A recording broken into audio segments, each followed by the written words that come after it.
Hi everyone and welcome to another recipe video.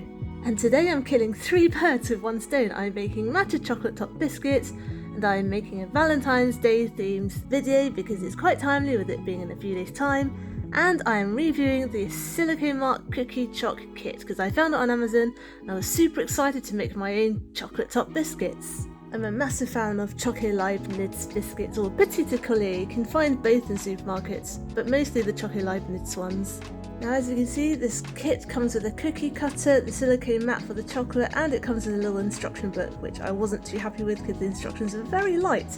And I can instantly see we're going to have a problem getting enough chocolate because there are only 6 holes and we're going to be making a lot of biscuits, so that's going to be annoying and we'll see that in a bit. Also, I'm going to be totally ignoring the recipe booklet. It calls for over 400 grams of plain flour, which will make a huge ton of biscuits, and yeah, that's it. We're just not going to make that many biscuits today. So let's get started. And these are the Choco Leibniz, by the way. I love these so much. In fact, I like these a little bit more than the French version Petit Ecolier because these ones have extra chocolate. Let me just crack open the packet for science and also for snacking. See, the chocolate overhangs. Unfortunately, the ones we're going to make today, the chocolate doesn't overhang, but it is quite thick, so that was nice. So let's get started with the biscuits. First, I've got 280 grams of plain flour, and to that I'm going to add 115 grams of caster sugar and just a pinch of salt to bring out that flavour. Now I'm dumping in 170 grams of cold unsalted butter, and kind of like a pastry I'm going to be rubbing this with my fingertips until I get sort of dry breadcrumb texture. And I prefer this method over the using softened butter method. I just think that the dough comes together a little bit faster, but it's up to you which method you use. Now I'm adding a beaten egg, and I'm also going to add to that 1 teaspoonful of vanilla extract just for an extra bit of fragrance. And now it's going to come together as a dough, starting with my wooden spoon, and when it starts clumping up I'm going to transfer it to my hand and start kneading. Don't knead it too much though, you don't want the dough to become tough. We're not kneading a bread dough. Don't need all of that gluten activated. So just give it a gentle squeeze, a little bit of a knead until it just comes together as a nice smooth dough. Done. Now this is a little bit soft, so what I like to do is pop it in the fridge for an hour.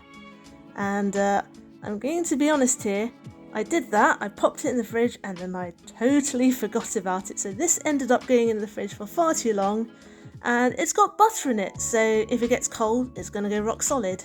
So I will also show you what to do if you do happen to have a whoops moment and forget about it in the fridge for a few hours like I did. So I am putting it into a pleasingly even block now. You don't have to do this, I just like to play with it because it's like Play-Doh. Wrapping it up nice and snug and popping it in the fridge, which should have been just for an hour, but because I'm forgetful, I forgot it for 4 hours. When you're ready to bake, preheat the oven to 180 degrees C. And also line a few baking trays with non-stick baking paper. Now I'm getting ready to roll, I'm flouring my work surface, and I've got my rock solid block here, so I was impatient, and I thought, oh, you know, it might not be that hard, why don't I roll it straight away, straight from the fridge? And as you can see, it's not working, it's too solid. So all you have to do is wrap that bad boy back up and leave it for about an hour, half an hour maybe, and it will soften up to room temperature again. And that is perfect. And I didn't let it get too warm because then I wouldn't want it to get too soft again. So it's still a little bit cold, but it has softened enough to roll out, which is what we're going to do now. And I figured out that it needs to be rolled until it's about a pine cone? That doesn't make sense. A pound coin thickness. Now the instructions didn't say how thick, they just said roll it out, so that's what I did, and I had to do a little bit of trial and error. And this biscuit dough, again, I mentioned it's not the same one that was in a leaflet, I'm using my own one. I've used it before when I made jammy biscuits years ago, and it's a really reliable recipe. So now I'm trying to cut the first one. At this point the dough's a little bit too thick, and I'm struggling to cut the cutter out here now, because I want to do 2 things. I want to cut the heart shape and I want to make sure it's just about thick enough to get that imprint on top. And this shape will actually help the chocolate stick because it's got little grooves for the melted chocolate to go into. As you can see, a bit is squished out, it is a bit too thick. So once I fish this heart out, and I'm putting it aside on the prepared baking tray which is just out of view, which I'll show you in a minute, I'm going to roll this out a little bit more a little bit more thinly. Thankfully my biscuit recipe is super forgiving. I can have a play around with the shape and remold it back into shape, just like this. And that was a good biscuit, but still needs to be a bit thinner. So here's another quirk of this biscuit cutter. Because it's enclosed, if the biscuit dough gets stuck in it, it can potentially be hard to get back out. If you saw my cream baguette recipe last week, then actually what you can do, which I'll show you in a minute, is give it a little tap on the counter to bang it out. Doing this, as you can see, is not working. You just completely ruin the biscuit. So if that happens, just get it out. Make sure you clean any scraps from the little cracks in there, because that will eventually make the biscuit stick if you build it up. Give it a bit more of a flour to help it not stick on the top, and try again. So I'm going to roll it out a little bit more thinly again, and let's try a third time. I told you guys, it's trial and error, so it's giving it a bit of a bang, came out straight away, and as you can see it's now too thin because the impression didn't reach the top. But like I said, that's fine. You don't need really the pattern on top because you're going to be putting chocolate on it anyway. So as you can see, the more I did it, the better I got, and that's all you need really, is practice. So do this over and over again until you have no more dough left. You can squish up the dough again and re-roll it out, but do bear in mind that the more you roll it out, the more air bubbles you'll get in the dough, and you'll see why this is a problem in a minute. So I managed to get 32 heart-shaped biscuits plus the scrap here, and I'm going to bake all of these for 10 to 15 minutes until they're just about golden, and then leave them to cool completely before continuing with the chocolate. Now remember I mentioned air bubbles when you keep re-rolling out dough scraps. This is what happens, you get domed biscuits, and they're not so easy to get the chocolate on, so I'm just going to put these aside as rejects and eat them as plain biscuits. Now speaking of chocolate, I need 300 grams of white chocolate to cover all the biscuits, but we need to temper it first to make sure it will set. So I'm taking half of that, and I'm gradually melting it with 2 tablespoonfuls of matcha, and I'm not even melting that half all the way, I'm half melting it, so we don't want it to get too hot.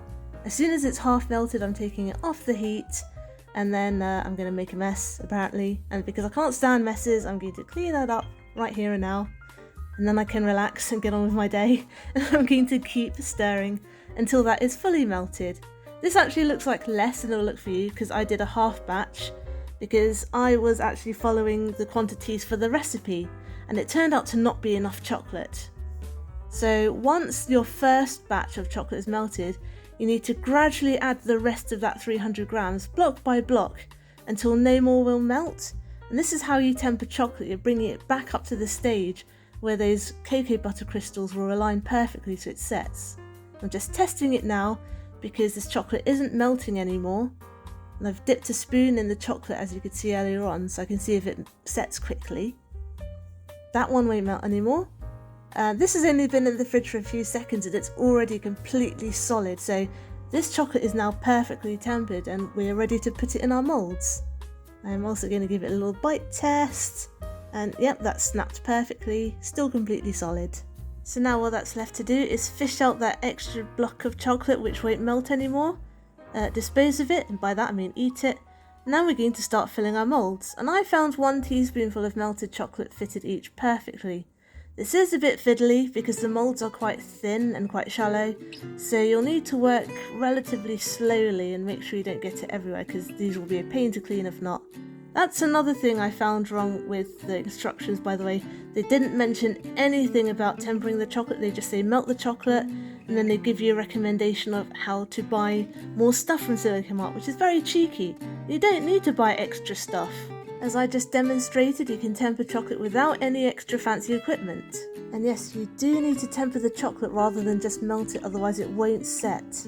I also worked out that I reduced the comparable quantities of my biscuit dough and my chocolate by about 60% compared to the recipe that was in the booklet, and I found even then I had about half the chocolate I actually needed, which is why I've doubled it for my final recipe here so that won't happen to you too.